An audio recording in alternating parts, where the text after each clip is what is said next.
Hello, my friends. Welcome to another episode of Deep True Crime. I'm Manny Rodriguez. Thank you for joining me today. In today's episode, we're continuing the story on the tragic death of Mo Wilson, professional cyclist killed out of a jealous rage. Kaitlin Armstrong, she was trying to establish herself a whole new identity, a whole new look in Costa Rica at Santa Teresa Beach. And we'll dive into that as well. But Kaitlin Armstrong, captured fugitive, tried to alter her appearance and blend into a new community. She was finally captured by U.S. Marshals at a hostel on Santa Teresa Beach in Proincia de Puntarenas after 43 days of running away from law enforcement for the murder of Anna Moriah Wilson. 25-year-old cyclist taken from this world way too soon. Rest in peace, Mo Wilson. She at one point had a romantic relationship with Kaitlin Armstrong's boyfriend. And this relationship was alleged to be during a time when Colin Strickland, the boyfriend of Armstrong, and Kaitlin Armstrong were on a break. Moriah Wilson, known by her friends and family as Mo, was found with multiple gunshot wounds in a Texas apartment of her friend where she was staying preparing for a race, was killed by Armstrong out of a jealous rage. While on the run, Armstrong changed her appearance. She was going to yoga classes regularly from what looks like to further her yoga teaching ability, and she was staying at a hostel to stretch out her savings and meet new people who spoke English. Mo Wilson, she traveled to Texas and stayed with a friend while she got ready for a competition that was in Waco, Texas. Mo Wilson, she was a professional cyclist who was known by many as one of the best female riders in the world. And she was starting to win a lot more races, and she had so much life to live. Out of a jealous rage, Armstrong shot her multiple times in her friend's apartment. Armstrong used a phony passport to fly into Costa Rica from Newark Airport on May 18th. And this is a day after Austin cops issued a warrant for her arrest. And then she decides to settle into the beachside hostel in Costa Rica. As you notice, she arrives in the new country with long red hair, but cut it to shoulder length and dyed it dark brown. She also had a bandage on her nose and bruising under her eyes, and she said that it was from a surfboard incident. But come to find out, which would be proven false and actually be plastic surgery to change her identity. And so her physical appearance was beginning to change a little bit. And my guess is it probably was going to continue to change as she tried to show new identity, new life, new everything. When you're on the run, I've watched a lot of these shows that show I Almost Got Away with It. And they talk about being on the run a lot. I don't know if she's ever seen that show, but what was she planning here? I mean, she did not think this through very well. And then she goes to a country that does have extradition back to the U.S. Why'd she pick that country? I mean, did she plan on getting caught eventually? But here she was trying to create a whole new life from what it looked like in Costa Rica, and we're going to dive into Santa Teresa Beach a little bit here in a second.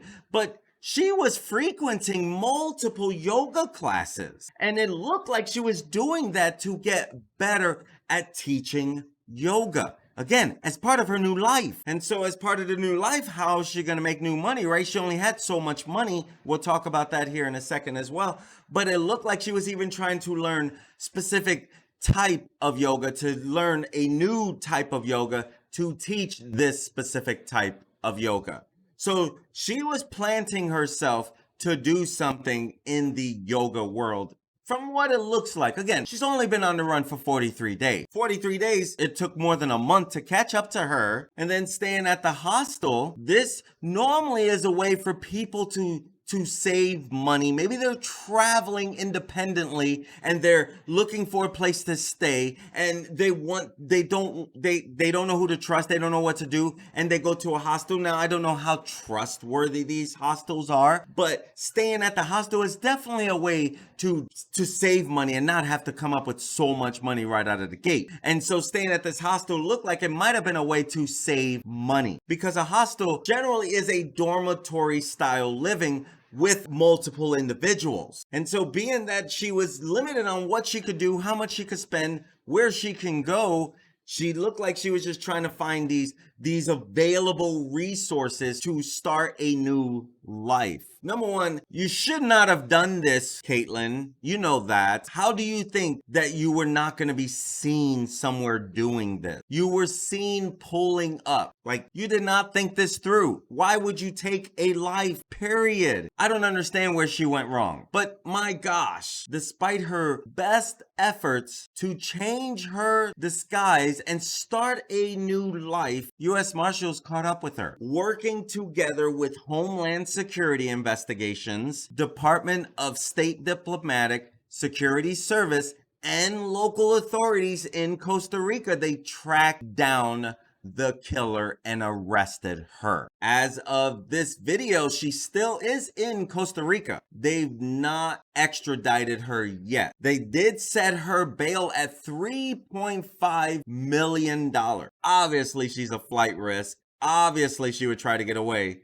She doesn't necessarily seem like she would kill other people. This is one of those acts of passion, but she is definitely does not deserve to see light again, in my opinion, for taking a life. To me, taking a life is a really big deal, obviously. Now, Armstrong's live-in boyfriend, Colin Strickland, he had a fling with Mo Wilson, and he had snuck out the day of the shooting to go meet with Mo while she was in town in Texas. And he allegedly was talking to her about sponsorships and trying to help her get sponsors. They went to the pool, and it was purely platonic that day and purely innocent. But due to previous jealousy, Kaitlin lost it. That's what made her go on the run.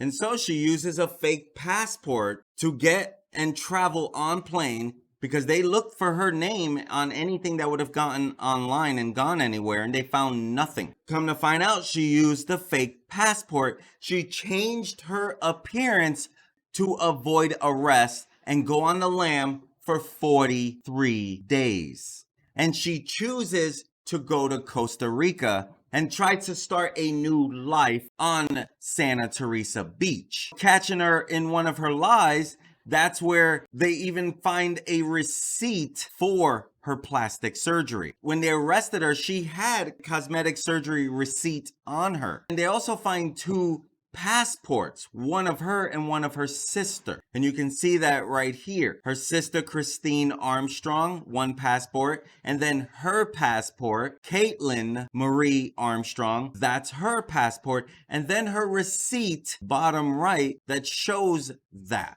she purchased cosmetic surgery. And so then she goes on the lam for 43 days, and she goes to Santa Teresa. This is a beach on Costa Rica where she is captured as a fugitive. So after chasing her halfway across the U.S. and then to Costa Rica, she was finally captured at a hostel on a reclusive oceanside beach known as a refuge for surfers, people into yoga, and backpackers. And they capture her on this Santa Teresa Beach. Santa Teresa Beach, this is on the Central American country's Pacific coast. That's located on the Nicoya Peninsula, about a 5-hour drive west of the country's capital, San Jose. This is also where agents of the Marshal's Office of International Operations, Homeland Security Investigations, State Department's Diplomatic Security Service, and Costa Rican authorities captured Kaitlin Armstrong on Teresa Beach. By looking at her social media accounts, it does indicate that she is an experienced global traveler. And on her LinkedIn, she claims to have spent time in Bali, Indonesia, teaching yoga. This definitely comes back to her rebuilding her life and trying to start from complete scratch. She was all about yoga.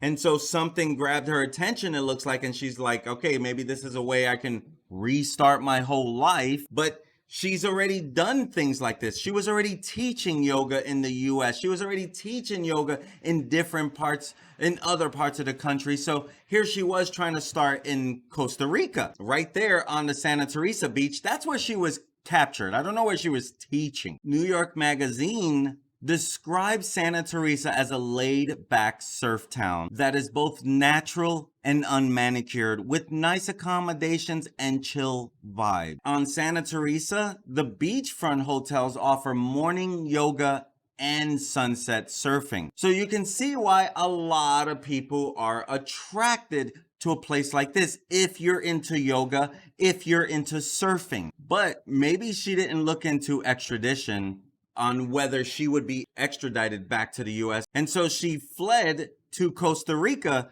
from Newark Liberty International Airport on May 18th using a fraudulent passport. And this was days after arriving at the nearby LaGuardia Airport on a flight from Texas. They would actually even catch her on surveillance video in the airport. As you can see by this short, quick video, that is her at the airport as she's fleeing. So she was at the airport after she fled Texas. Before she fled, she sold her Jeep Grand Cherokee at a CarMax dealership less than a mile from the Austin home that she shared with her boyfriend Colin Strickland, who is also a pro cyclist who police said was romantically involved with the victim. And she sold her car for $12,200. And this is several $1,000s below wholesale market value at a time when similar vehicles are selling for more than $30,000. And authorities do say that she may have had additional cash on hand from a career of flipping houses. That's what they had previously said. But once they found her, they couldn't really prove whether she had that much more money. And so they had a lot on her. They gathered more information after that initial interview. When they interviewed her and they asked her, why was your vehicle located in the area? And so they didn't really have much to hold her on, so they let her go. But the next day, they issued a warrant and she was on the run. And so they even had located the murder weapon at the home that her and Strickland had shared. And Strickland had previously purchased this gun for her in December or January of this year of 2022 or 2021. Going into 2022. And so then they started getting anonymous tips about how angry she got and how she voiced her feeling of wanting to hurt Wilson. They had a lot on her. I still don't get it. She's an attractive female. She could have found another boyfriend. Probably wouldn't have been that hard. I don't understand how anyone could get that caught up. That you'd have so much rage you'd kill someone. And so then they get more proof that she used fraudulent passports and a paper trail of yoga classes. And so when U.S. Marshal made their statement about being captured, they shared things on it. And so they say before her capture, she was spotted at Newark's Liberty Airport that day, but her name was not found on any outgoing flights. And anytime anyone goes missing or on the run, they always check the manifest on all flights.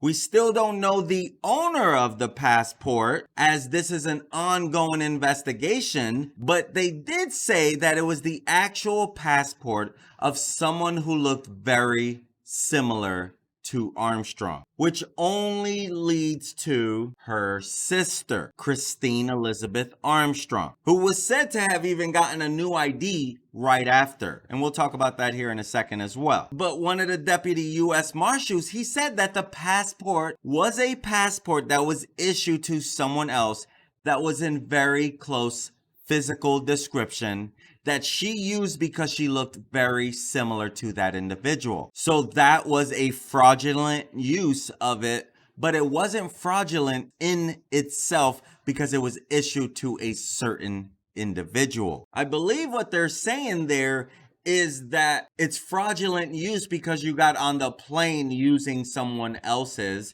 and that's not your true identity. They're also saying that she didn't get it fraudulently. Someone gave it to her. That's how I'm taking that statement from the U.S. Marshal FIA. And so according to one report, 2 passports were found in a locker at the hotel in Costa Rica where Armstrong was apprehended. And it was Armstrong's own and one belonging to her sister, which also leads me to that she used her sister, and that's the fraudulent one that she used. And you can also see the receipt she paid for her plastic surgery. But see, she didn't fly from Texas to Costa Rica. As I mentioned earlier, they issued the arrest warrant on May 17th. This is the day before she flew to Costa Rica. And just to break down the timeline a little bit so that you don't get confused on some of these dates that I'm about to share, police issued a warrant for her arrest on May 17th. Mo Wilson was killed on May 11th. So May 11th, then they interview her. The warrant was issued on May 17th, the day before she flew to Costa Rica. Now, before the May 18th flight to Costa Rica, she was seen on surveillance video at Austin Bergstrom International Airport on May 14th. Coincidentally, May 14th is also the day that Mo Wilson would have been competing in the race she was there for, and had arrived early to prep for it, to work on getting used to the course. And so she was in town a little early to prep for that. And so May 11th is when Kaitlin Armstrong had killed Mo Wilson. And so she was seen boarding a plane to Houston and then got on a connecting flight to New York's LaGuardia Airport. And so that kind of breaks down that video for you as well if you've seen that one. And so Marshals, they had interviewed a confidential source who said that Armstrong was dropped off at the Newark airport, but that the source didn't know where she was going from there. And so she changed her complete physical appearance, as you can see her walking down the hall after being apprehended from the Costa Rica police. And that receipt looks like she paid $6,350. That's according to the receipt for her cosmetic surgery under another name that was found in the locker along with these 2 passports. So my guess is Christine's name and the passport number, I believe we're going to end up finding out, is what's on there. Because otherwise she could not use Kaitlin at all. She was the wanted woman. Where was she going to go? Christine is not a wanted woman, so they're not going to really question it unless they recognize her. U.S. Marshal Brandon Fia, during the 6-week investigation, Brandon Fia with the U.S. Marshals said he fielded more than 80 tips,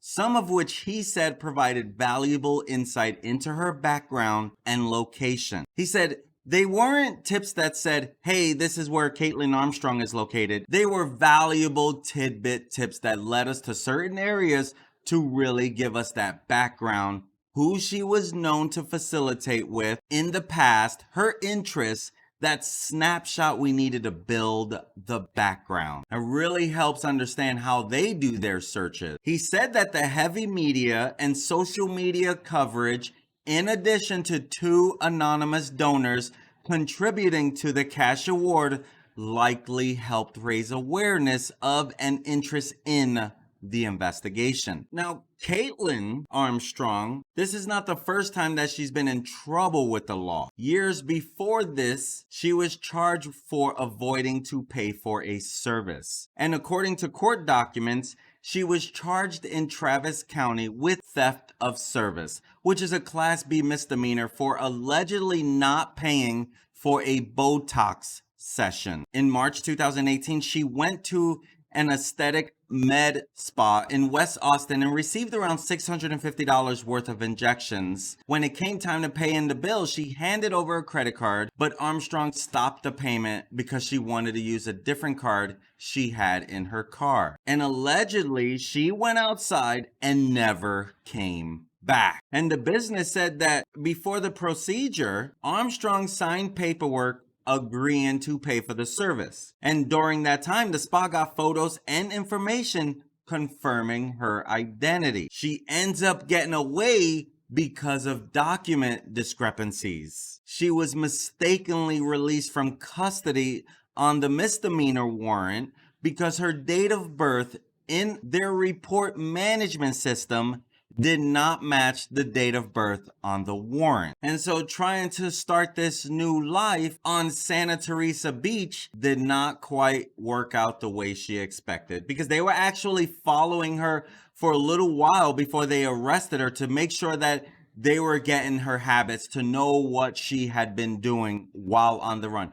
I don't know how many days, but it looks like they were tracking her for a little bit by tips. Then they jumped in and arrested her, but they were already tracking her, where she was going to do her yoga, where was she learning, and what type of life was she trying to start. And so tips help lead and break this stuff open. So great job to the authorities on their relentless pursuit of this fugitive. This is where, if you follow my channel, these are the type of stories I like that actually have an ending. Now, granted, she will get her day in court. As we know, this stuff that just doesn't happen. They didn't pick her out of the blue sky. They actually had a lot that led to her. As I'm just trying to share this story, because you never know who you can trust. This is why I stay on top of this story. You never know who you can trust.